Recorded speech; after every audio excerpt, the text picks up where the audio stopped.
Hello everyone, my name is Lovelace Babies Jr. Thank you for being here. I'm going to speak to you today about the history of insurance and how it works. But first, before we get started, how many of you here have any type of insurance? Thank you, and so do I. Now, what's the definition of insurance?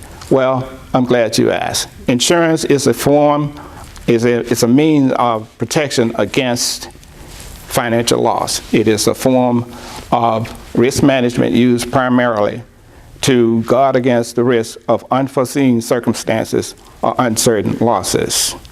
Now, methods for transferring or distributing risk dates way back as far as the 3rd and 2nd millennia BC.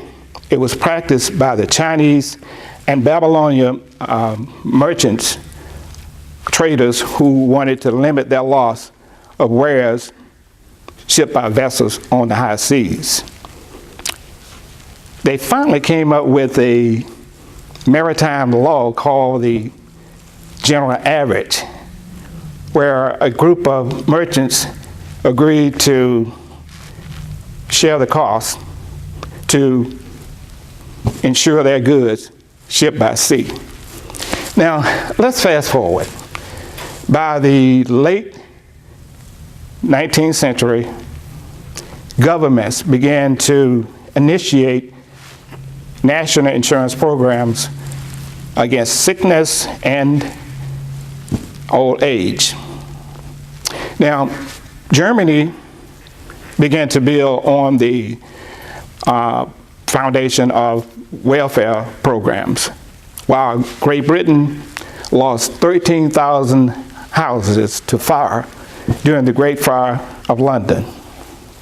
And with the rise in number of fatalities on the railway system, they instituted the Insured Passengers Protection Program. Now, insurance involves the pooling of funds by the many insured to pay for the losses that some may incur. And with that being said, let's take a look at how insurance works. Health insurance. Health insurance covers the cost for medical treatment. Dental insurance, on the other hand, pays for the cost of dental treatment.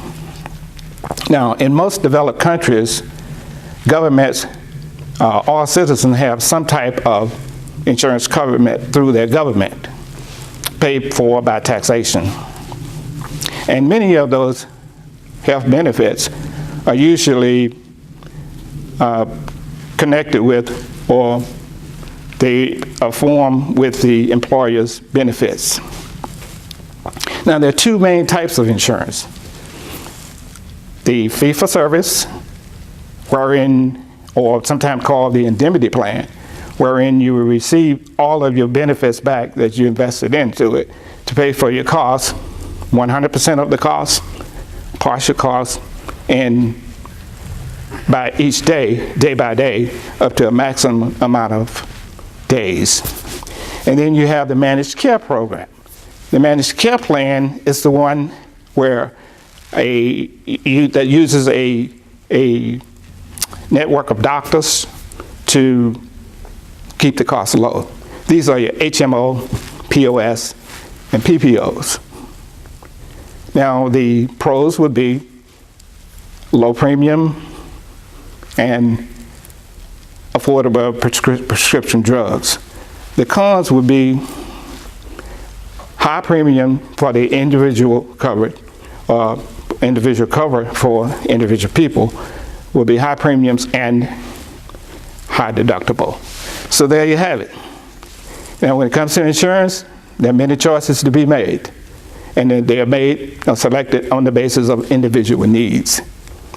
Now, I'd like to thank you for being here today and sharing this with me, and I hope you learned something about the history of insurance and how it works. Thank you very much, and have a great Thanksgiving holiday.